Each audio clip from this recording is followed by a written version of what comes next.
Hello friends, in the last few chapters you got to know about various economic activities, industries, etc. In this session we will talk about planning and sustainable development in Indian context. We all have done planning for various purposes, right?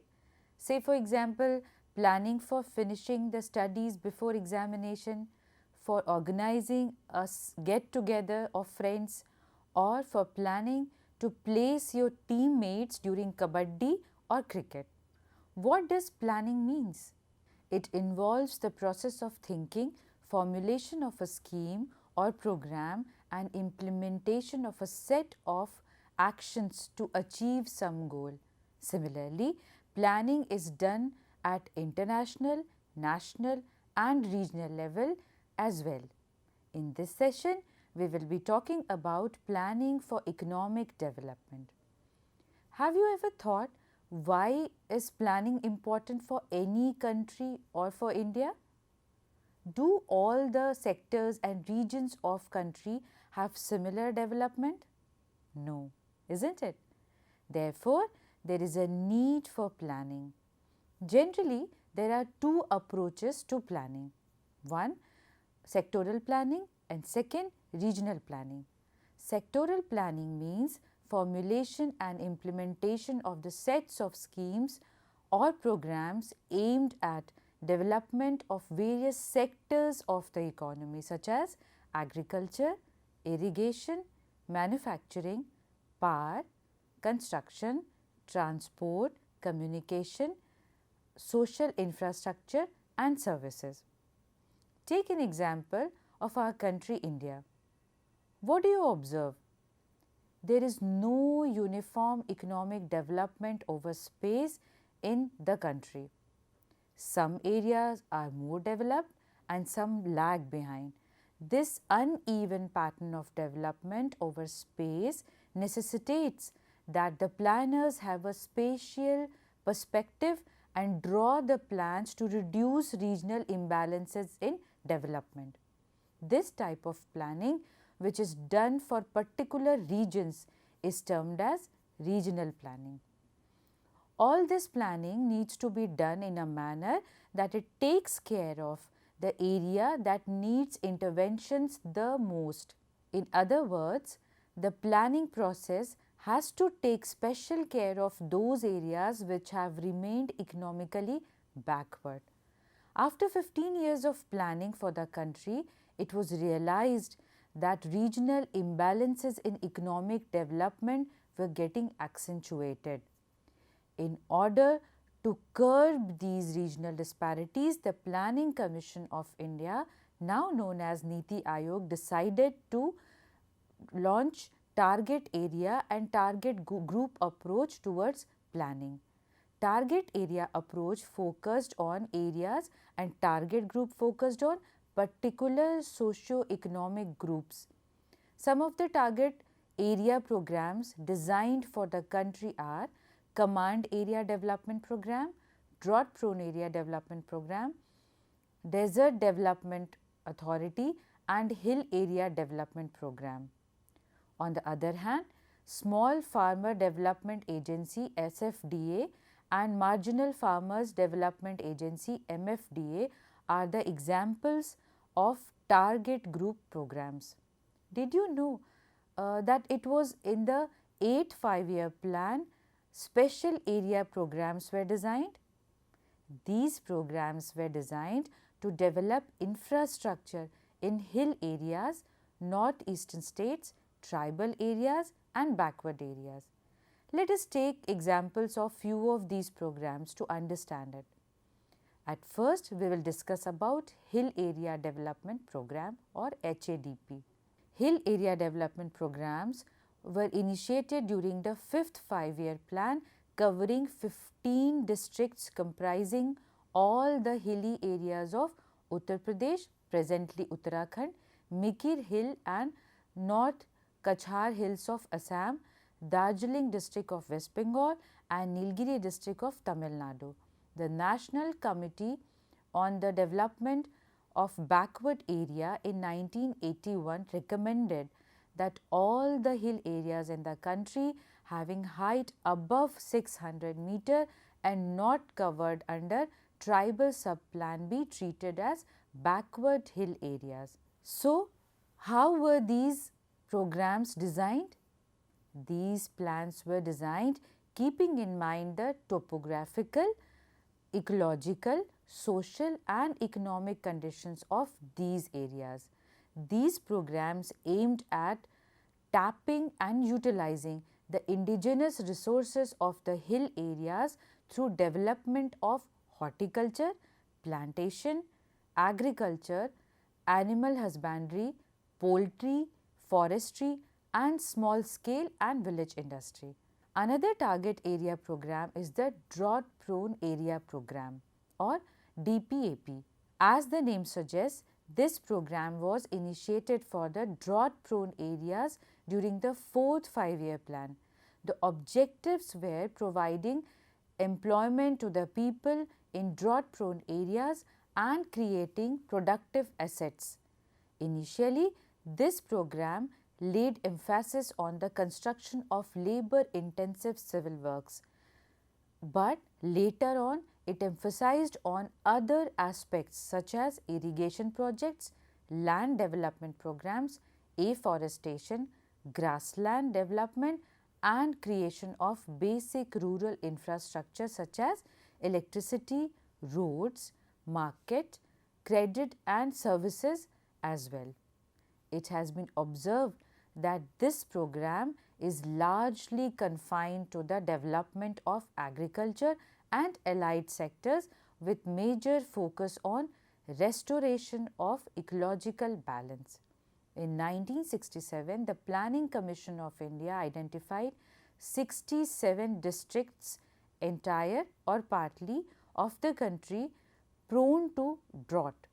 The Irrigation Commission in 1972 introduced the criterion of 30% irrigated area and demarcated the drought prone areas.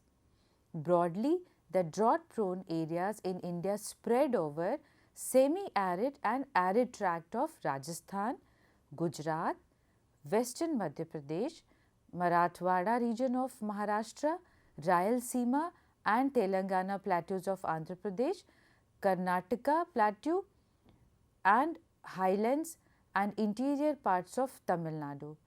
You can identify these areas by looking at the map. Drought prone areas of Punjab, Haryana and North Rajasthan are largely protected due to spread of irrigation in these regions. Let us now talk about development and sustainable development. In your previous classes also you must have learnt about this terminology, isn't it? The term development is generally used to describe the state of particular societies and the process of changes experienced by them.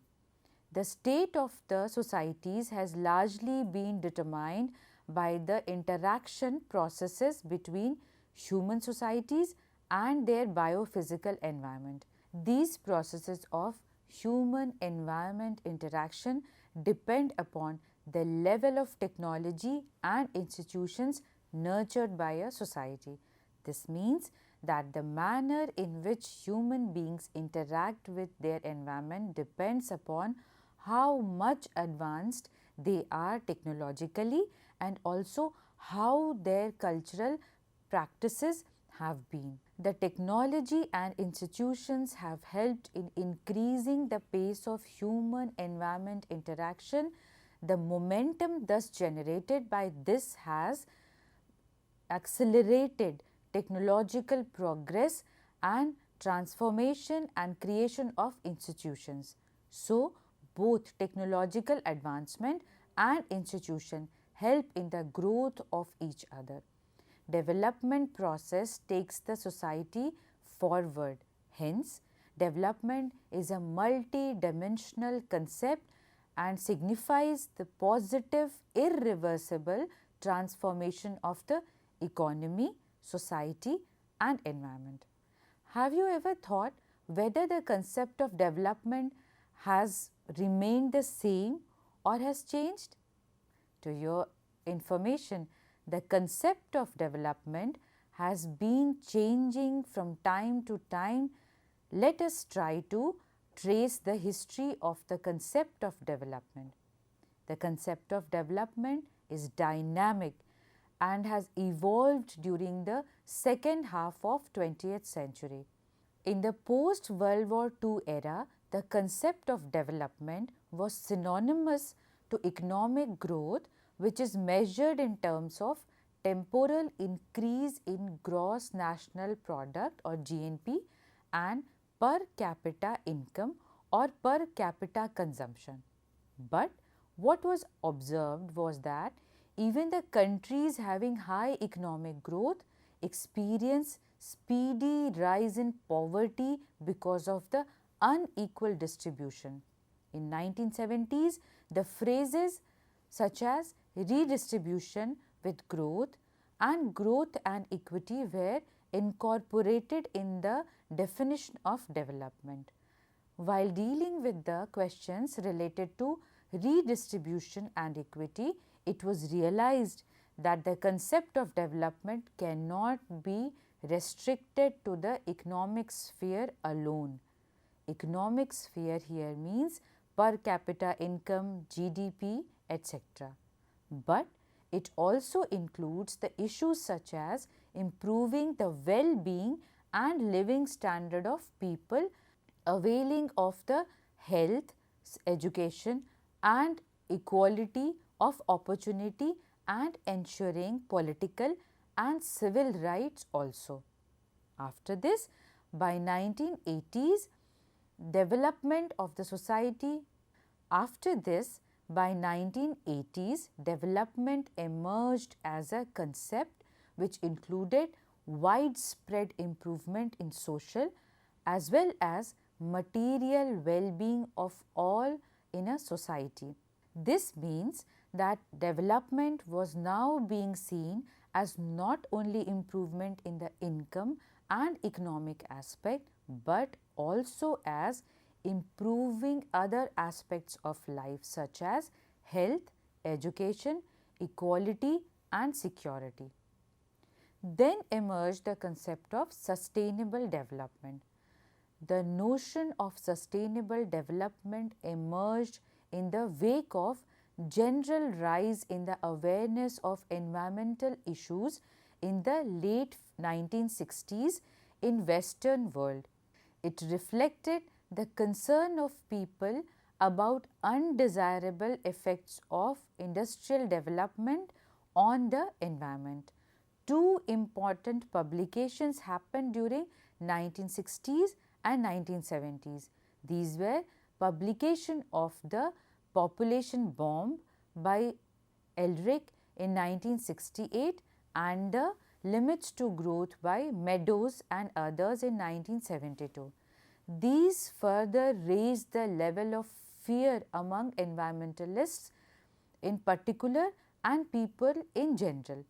This fear, this concern sets the scenario for the emergence of new models of development under a broad phrase called sustainable development.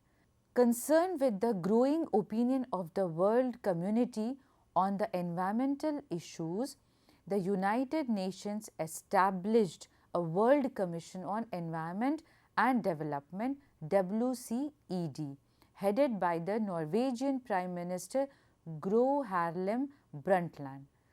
The Commission gave its report, also known as Brundtland Report, entitled Our Common Future in 1987. The report defines sustainable development as a development that meets the needs of the present without compromising the ability of future generations to meet their own needs. This means that sustainable development takes care of ecological, social and economic aspects of development during the present times and pleads for conservation of resources to ensure the future generations to use these resources. It takes into account the development of whole humankind which have common future. According to this concept of development, the developmental needs of the present generation are taken care of along with the needs of the future generations. In order to explain the developmental aspects and sustainable development, let us take the example of Indira Gandhi Canal Command Area. Indira Gandhi Canal, which was previously known as the Rajasthan Canal, is one of the largest canal systems in India. It was conceived by Kanwar Sen in 1948 and the canal project was launched on 31st March 1958. The canal originates at Harike Barrage in Punjab and runs parallel to Pakistan border at an average distance of 40 km in Thar Desert or Marusthali of Rajasthan. This area falls in the arid, semi-arid region of our country. The total planned length of the system is 9,060 kilometers, catering to the irrigation needs of a total cultivable command area of 19.63 lakh hectares. The canal was planned to irrigate this dry tract, provide employment and maintain ecological balance. The introduction of canal irrigation in this dry land has transformed its ecology, economy and society. It has influenced the environmental conditions of the region both positively as well as negatively. The availability of soil moisture for a longer period of time and various afforestation and pasture development programs under CAD have resulted in greening the land. This has also helped in reducing wind erosion and siltation of canal systems. However, in the recent times, the intensive irrigation and excessive use of water has also led to the emergence of twin environmental problems of waterlogging and soil salinity. Efforts are now being done to take care of that as well. In general, the effort has been made to develop these dry regions of the northwestern part of India. This has been done by improving the availability of water through Indira Gandhi Canal. Based on this, many other aspects like agricultural production, employment generation, improvement in the income and standard of living of the people and also maintaining ecological balance have also been taken up. This is one of the examples to see what is meant by sustainable development and how has it been done in India. Friends, the planning exercise is a complex task and requires involvement of many experts and even the people living there in the area for which planning is to be done. Earlier, India had Planning Commission which took care of the planning process.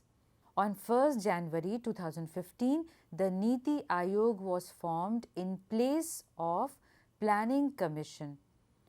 Did you know that India adopted centralized planning after independence, but subsequently it graduated into decentralized multi-level planning. Decentralized multi-level planning means planning which is done at various levels of administrative divisions such as at center, state, district and at smaller levels.